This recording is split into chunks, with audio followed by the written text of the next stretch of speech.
नमस्कार। सरकारी तंत्र कैसे काम करता है, इसका एक जीता जागता उदाहरण कलायत का सरकारी हॉस्पिटल है। अभी हम यहाँ पर मौजूद हैं।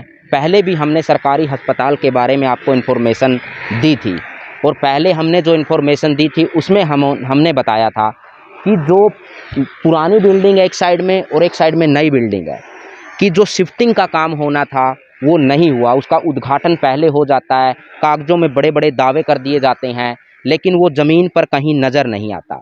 लेकिन आज जब हम सरकारी हॉस्पिटल की विज़िट कर रहे थे तो हमने देखा कि शिफ्टिंग का काम एक हद तक 1-2 दिन पहले इन्होंने पूरा कर दिया।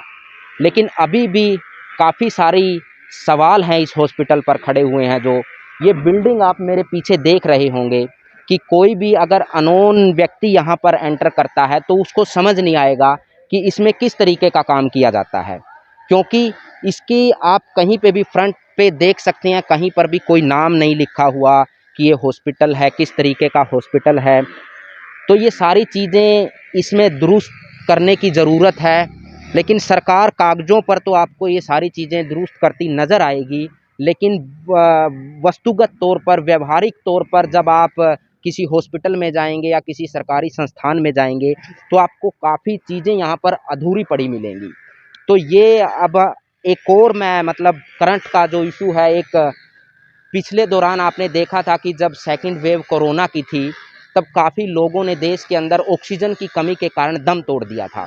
हालांकि प्रधानमंत्री ने उस बात को नहीं माना संसद में कि वो ऑक्सीजन की कमी के कारण मरे हैं, लेकिन फिर भी आम लोगों को इस बात का पता है। जब वो अपनी जान से खेल रहे थे, कोरोना उनको मौत देने की कगार पर उनकी मतलब उनको एकदम से जकड़े हुए था, तब वो ऑक्सीजन के लिए कर्रा रहे थे और देश में कहीं पर ऑक्सीजन उनको नहीं मिल पा रही थी।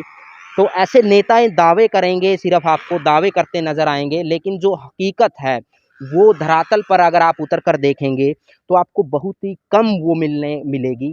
तो यहाँ कलायत में उसी दौरान एक ऑक्सीजन प्लांट लगाया जाना था, सेकंड वेव जब आई थी।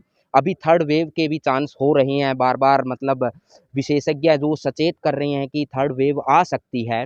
तो इसमें कलायत का हॉस्पिटल जिसमें ऑक्सीजन प्लांट लगभग 6 महीने पहले बनाया जाना था, वो अभी तक पूरा नहीं हुआ। तो ये यहाँ पर ये किसकी कमी कही जाएगी, सरकार की या जिस कंपनी को ठेका दिया है उस कंपनी की? तो ये मैं एक बार तस्वीरों में आपको दिखा देता हूँ। ये वो ऑक्सीजन प्लांट है, मतलब ऑक्सीजन प्लांट है ये।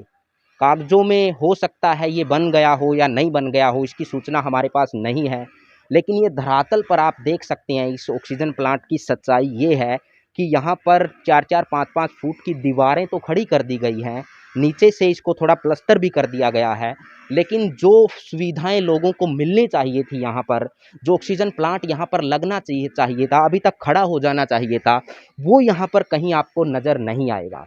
लेकिन बड़े-बड़े दावे करने वाली सरकार आज कटघरे में खड़ी है और खड़ी रहती है। काफ़ी सारे ऐसे सवाल हैं जो सरकार के सामने बिल्कुल खड़े रहते हैं, लेकिन उनका कोई समाधान नहीं होता। हमने यहाँ की एसएमओ थी जो उनसे भी बातचीत करने की कोशिश की इस ऑक्सीजन प्लांट को लेकर के। उनका साफ कहना था कि पहले उन्होंने जिस कंपनी को ठेका दिया था, उसके बाद कलायत के लोगों का ये मतलब उनके लिए खुशखबरी है कि अब एनजीओ को उन्होंने एक ठेका दे दिया है। लेकिन डेडलाइन ना उस कंपनी के पास थी ना इस कंपनी के पास है। हमने ये भी पूछने की कोशिश की कि अब इसकी डेडलाइन क्या है, वो एनजीओ इसको कब तक बना करके खड़ा कर देगी और लोगों को सुविधाएं मिलनी शुरू हो जाएंगी। लेकिन एसएमओ के पास इसका कोई जवाब नहीं था। उन्होंने सीधा सीएमओ को बोल दिया कि आप सीएमओ से पता करिए, मेरे को तो बस इतनी ही जानकारी है। तो जो यहाँ पर आला अधिकारी हैं, उच्च अधिकारी है कलायत के हॉस्पिटल के एसएमओ, उसके पास भी अब इसकी कोई जानकारी नहीं है कि ये ऑक्सीजन प्लांट कब तक बनकर तैयार होगा। जबकि तीसरी वेव के बार-बार मतलब विशेषज्ञ चेतावनी दे रहे हैं कि आ सकती है। तो इसमें अगर ऐसे हम लचीले मतलब हालात हैं हमारे और जो चीज़ें काफ़ी टाइम पहले दुरुस्त हो जानी चाहिए थी वो आज तक ज्यों की त्यों खड़ी है, तो आप खुद ही देख लीजिए कि सरकारी तंत्र किस तरीके से काम करता है। चाहे वो स्वास्थ्य विभाग का सरकारी तंत्र हो या कोई दूसरा स्कूल का सरकारी तंत्र हो या जो भी विभाग आप सरकारी देखेंगे, उसका काम करने का तरीका कितना ढीला ढाला होता है, कछुए की चाल चलने वाला होता है। ये सारी चीज़ें कलायत हॉस्पिटल अच्छे से बयां करता है और बताता है आपको कि सरकारी तंत्र किस तरीके से लोगों को सुविधाएं देता है।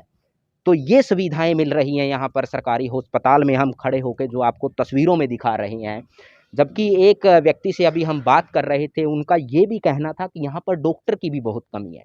यहाँ पर 11 सीटें अलॉट की गई हैं डॉक्टरों के लिए, लेकिन फ़िलहाल अभी तक 3 ही डॉक्टर यहाँ पर हैं। लेकिन उनमें से भी आज जब हम देख रहे थे, तो सिर्फ़ एक ही डॉक्टर वहाँ पर ओपीडी में बैठा था, बाकी नहीं थे।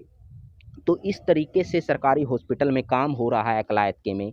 तो आप ये तस्वीरों के माध्यम से आपने सारी चीज़ें देख ली होगी और हमने आपको जानकारी भी दे दी और धरातल पर आकर भी आपको दिखाने की कोशिश की है ये सारी चीज़ें। तो अभी देखने वाली बात ये होगी कि इन तमाम समस्याओं का समाधान कब तक हो पाएगा या नहीं हो पाएगा। मतलब कई सारे सवालिया निशान खड़े करते हैं ये सवाल। तो अभी ये भविष्य के गर्भ में छिपा हुआ है ये सारी चीज़ें कि क्या होगा, क्या नहीं होगा।